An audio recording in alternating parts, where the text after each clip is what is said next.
भले तेजस्वी यादव ये बात भूल गए हों कि बहन रोहिणी आचार्य ने उनके परिवार के लिए क्या किया है, लेकिन तेज प्रताप यादव इस बात को नहीं भूले हैं। वो गुस्से से कांपते हुए इस बात को कह रहे थे कि भाई साहब, जिन्होंने मेरी बहन का अपमान किया है उनको मैं छोड़ने वाला नहीं हूं, और मैं क्या, उनको तो भगवान भी माफ नहीं करेंगे, बल्कि उनके ऊपर कृष्ण का सुदर्शन चक्र चलेगा। आखिरकार पूरा मामला क्या है, लालू परिवार में इन दिनों चल क्या रहा है, और किस तरीके से एक व्यक्ति ने पूरा लालू परिवार को स्वाहा कर दिया है, सब कुछ आपको विस्तार पूर्वक बताएंगे, समझाएंगे। लेकिन उससे पहले मेरा परिचय जान लीजिए। मेरा नाम है रजत और आप जनता जंक्शन देख रहे हैं। सबको पता है कि रोहिणी आचार्य की नाराजगी कहीं ना कहीं ये इस बात का प्रतीक है कि लालू परिवार में कुछ भी ठीक नहीं चल रहा, और इसके पीछे सब लोगों के जहन में एक ही नाम आता है, और वो है संजय यादव का। कुछ बुद्धिजीवी तो ये कह रहे थे कि संजय यादव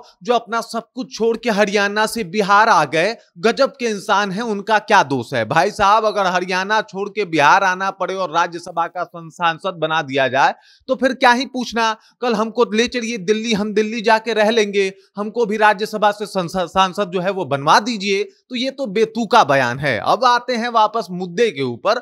मुद्दा ये है कि रोहिणी आचार्य नाराज हैं। रोहिणी आचार्य तेजस्वी यादव को अनफॉलो कर चुकी हैं, रोहिणी आचार्य आरजेडी को अनफॉलो कर चुकी हैं, और अपना अकाउंट जो है वो सेपरेट कर चुकी हैं। और ये बातें बता रही है कि रोहिणी आचार्य, जिन्होंने लालू प्रसाद यादव को अपना किडनी डोनेट करके उनका जान बचाया, वो कहा जाता है ना जीवन दान। वैसे तो माता पिता जो है वो बच्चों को जीवन दान देते हैं, लेकिन ये ऐसी पुत्री थी जिन्होंने पूरे बिहार में ये मिसाल कायम किया कि भाई साहब, अपने पिता के लिए एक पुत्री का कर्तव्य क्या होता है ये देख लीजिए। दो बेटे थे लालू यादव के, लेकिन दोनों सामने नहीं आए। तेजस्वी यादव जो उनकी लेगेसी को ढो रहे हैं वो भी सामने नहीं आए, लेकिन रोहिणी आचार्य आई और अपने बुजुर्ग पिता को किडनी डोनेट किया, और आज लालू यादव स्वस्थ हैं। तो इसके पीछे का कारण रोहिणी आचार्य को बताया जा सकता है, और इसी बात को लेकर अब तमाम तरीके की अटकलें शुरू हो गई।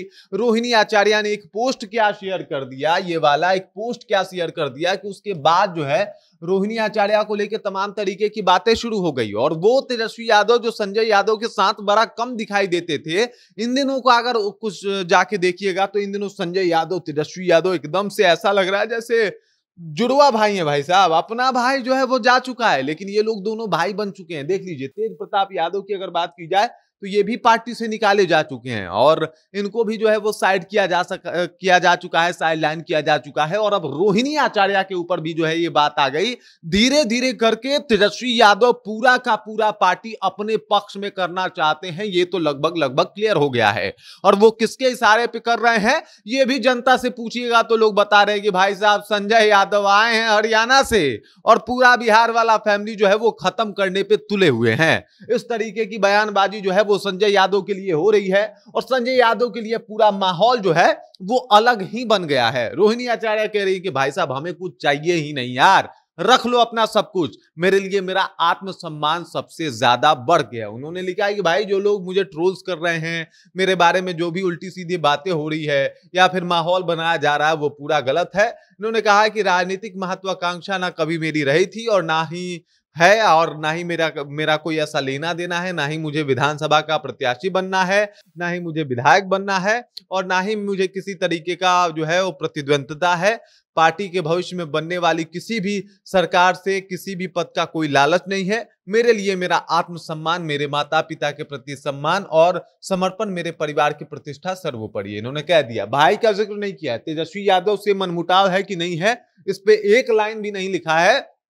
कहा है कि भाई, मेरे लिए मेरा आत्मसम्मान सबसे बड़ा है। जब आत्मसम्मान की बात आ गई है तो मतलब आप समझ रहे हैं कि रोहिणी आचार्य के आत्मसम्मान को ठेस पहुंचाया गया, वो भी उस रोहिणी आचार्य को जिसने अपने पिता लालू प्रसाद यादव तक को जीवन दान दिया है। ये वो लालू प्रसाद यादव हैं जो गरीबों की मसीहा कहे जाते हैं, और गरीब उनके दरवाजे पे आते थे और मांगने से पहले लालू यादव इतना दे देते थे कि गरीब भी आज भी उनके फैन हैं। और इसी वजह से इनको गरीबों का मसीहा कहा जाता है, और उस गरीब के मसीहा को अगर रोहिणी आचार्य कुछ देती हैं जिससे उनका जीवन बचता है, तो ये अपने आप में मिसाल है। और यही बात तेज प्रताप यादव कह रहे हैं कि भाई साहब, मेरी बहन ने जो किया है वो ऐतिहासिक है, इसके ऊपर इतिहास लिखा जाना चाहिए था, और इस वजह से मेरी बहन महान है, वो दुनिया में अलग है। और अगर उसके साथ कोई गलत करेगा तो भाई साहब फिर तो भगवान श्री कृष्ण का सुदर्शन चक्र चलेगा। जब ये बात तेज प्रताप यादव बोल रहे थे तो वो गुस्से से थरथरा रहे थे और कांप रहे थे। बॉडी लैंग्वेज समझते होंगे आप, उनका बॉडी लैंग्वेज बता रहा था कि वो गुस्से में है, पीड़ा में है, दुख में भी है। लेकिन तेजस्वी यादव पे इसका कोई असर नहीं पड़ा। तेजस्वी यादव की चुप्पी और जिस तरीके से संजय यादव का एकदम से पार्टी कैप्चरिंग का एक माहौल बना हुआ है, इनके ऊपर कोई असर नहीं पड़ रहा है।